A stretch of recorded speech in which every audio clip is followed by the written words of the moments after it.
Alright guys, I've got a few really great tips for you if you do any pressure washing at all. My pressure washer here, this is a Bandit high flow PSI Pressure Systems Innovation 4000 PSI unit. It is belt driven. Got a pulley in the back here that's 4.5 and a pulley up front here that's 2.25. So the pump is working half as hard as the engine. That's going to preserve our pump, make it more effective, and give us a longer lifespan with that. It's not necessarily what you're going to see if you go to Lowe's and buy one. Their pump's going to be right into the engine, and whatever RPMs the engine's running at, that's what your pump's running at. So this system is quite a bit more effective. It's about a $2,000 unit. This is a Honda GX 390 engine, 13 horsepower. The pump is a Comet 5355, capable of 4,000 psi. But what I want to show you here, if you do any vinyl or concrete cleaning, and that's a lot of it, a lot of people use it on fencing and decks, but you do not want chemical going through the hose side of your pump here and going through the pump and then coming out. So what I want to show you first, this is called a downstream chemical injector. It will go on the pressure side of your pump here, and then you would just drop that end into your solution. We're working with SH today. This is sodium hypochlorite for cleaning. It's about 14% chemical there, so we'll just put that right on our concrete. That'll eat up the mold or the algae, whatever's there, break loose anything, make my job easier. I usually pre-treat all my concrete surfaces and my vinyl with that. Then we would just plug our hose up here, and now when we turn our pump on and everything's going, our downstream chemical injector will pull with one of the soap nozzles, so one of the bigger openings. But for me, I just use, a lot of times, this is called a ball valve.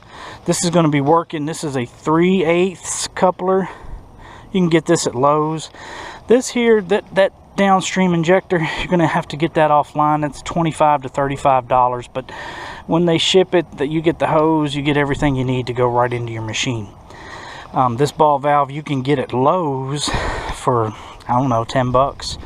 But the awesome thing about that is you just put that on the working end of your hose for your pressure, and then you can hook your tools up. Today I'm going to be using a wand and a surface cleaner. You can hook your tools directly up to this, and then when you're working, you can turn the pressure off here, so you don't have to go shut the machine off to detach what you're working with here to hook up to your next item. Plus, you can use this just as a hose to wash off the dirty stuff after you're done cleaning, and you'll see me do that in a demonstration here. Let's see. So give me just a second. We're going to fire this up for you, and then I'll give you another tip. Now that's 2 tips. I say get you a ball valve so you can turn off your water pressure right here in your hand, and get you a downstream injector. Another very important thing you need to do when you go to start your machine, I'm going to put this down on the ground, and I'm going to go turn my water source on. You want to get all of the air out of the system. Let that just cycle through the pump. You'll see the water start to come out there. We want all that air out of there. And when we turn this system on, we want that pump running. We don't want a back pressure problem and cause any problems inside that pump. So we're going to have that running, and we're going to fire this up.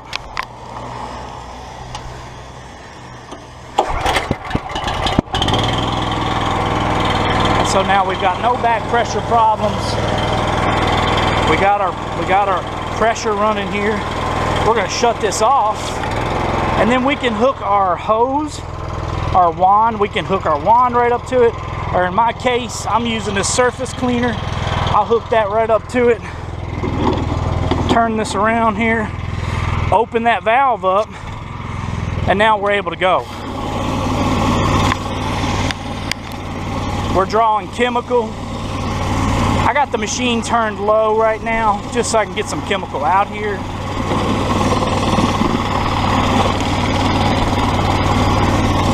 But now if I go turn the pressure up on this machine, it's no longer going to pull chemical. Now, what's awesome about that, let me turn this valve off, show you my little, you're going to depress that handle, then you can pull that valve right off. Let's treat some of this surface with just the hose here with the chemical. And this is just using the ball valve.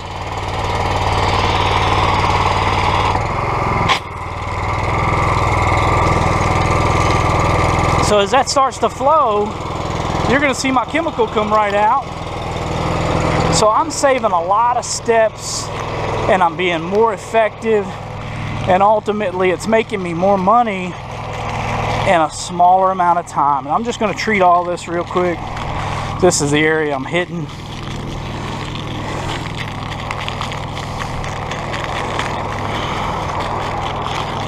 And then once I get that treated good like I want, you can leave that sit on there 5 or 10 minutes. For the sake of the video, I'm just going to get after it. I've got all my area treated. I'm going to turn that off, pull my hose out of there, hook it back up to my surface cleaner,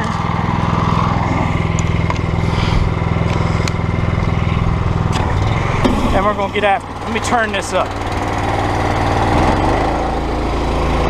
So now we got high pressure going. You're going to see them suds start to go away there.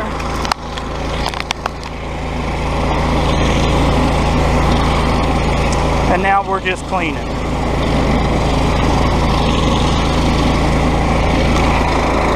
This concrete here is in pretty good shape. This concrete up here is kind of dirty, so we'll go hit it. It's never been cleaned since it was installed.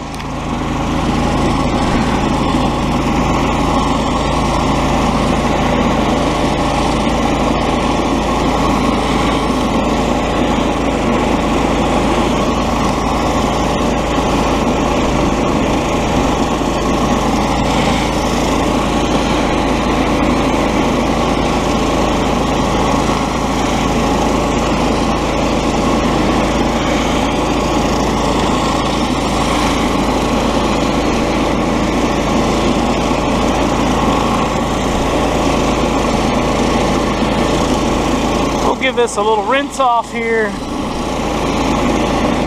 We're going to turn our valve off, pull our handle once, release it,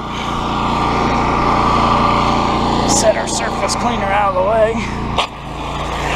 Now we can turn this pressure up on this bad boy just using the ball valve.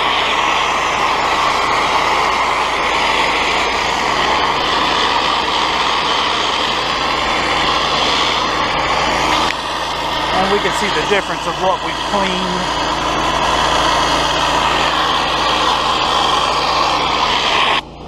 Alright, so we'll clean this whole surface. We're going to open this ball valve all the way up. This is what you want to do every time you're running this machine. You want to turn that water way down. You see it's still running, and then shut your machine off. You still don't want that back pressure in that pump. We want to save that pump. That pump alone is $700 to replace, so we want to take care of it. Now, if you do that every single time, you're going to have good results. Let's turn this water off. After every single use, I'm going to shut that water off, and we're going to take this hose off that goes in the bottom here real quick. And we're going to use Briggs & Stratton. This is Pump Saver. This is on the shelf. Anywhere you can buy a pressure washer, pretty much. Home Depot, Lowe's has them, but it costs you $6 or $7. But after every single use, we want to hook that up. And what this does is it lubricates the working parts of that pump. We want to keep all the corrosiveness out of that pump as best as possible. We're just going to hit this 1 or 2 times till we see it come out the port there. You see it get that water out. That's what we want. That water is bad news sitting in your pump. Once we got a little bit out of there, we're good to go. We can shut this off. This will last us 7 or 8 uses just like that. But the important thing is we get that water out of there. We get that chemical or the pump saver inside this pump, and it will lubricate and take care of all of our working parts in there, so it'll last us a lot longer.